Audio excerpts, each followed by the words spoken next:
Bonjour à toutes et à tous, chers élèves. Aujourd'hui, nous allons voir comment rédiger correctement à l'écrit votre raisonnement.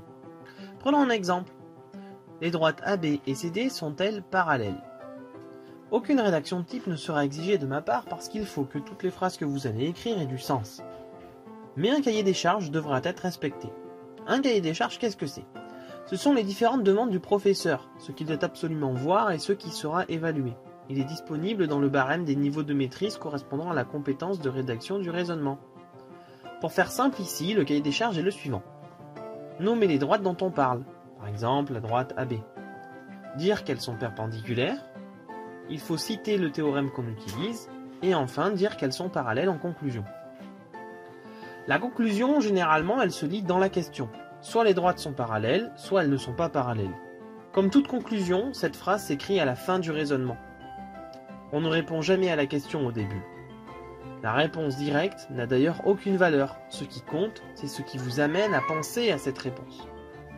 Exemple de rédaction. Les droites AB et CD sont-elles parallèles? Oui, elles sont parallèles. Par exemple, ça, c'est une maîtrise insuffisante. Et s'il devait y avoir une note, vous auriez sans doute 0. Les droites AB et CD sont-elles parallèles? Oui, elles sont parallèles, car les droites AB et CD sont perpendiculaires à la droite AB.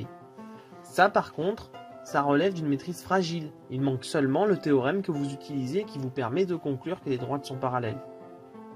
Les droites AB et CD sont-elles parallèles? Oui, elles sont parallèles, car les droites AB et CD sont perpendiculaires à la droite BC.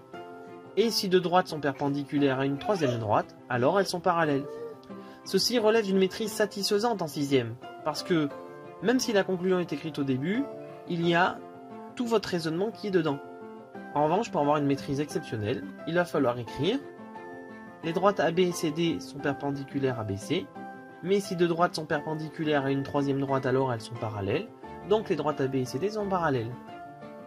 La conclusion, elle apparaît maintenant à la fin, c'est ce qui permet d'avoir une maîtrise exceptionnelle. Elle est introduite par le mot « donc » qui remplace en fait le mot « car » que vous utilisiez dans la maîtrise satisfaisante précédente. On aurait pu écrire le mot « conclusion » ou « finalement », peu importe. En fait, il faut vraiment que vous écrivez avec vos mots et que tout ait du sens.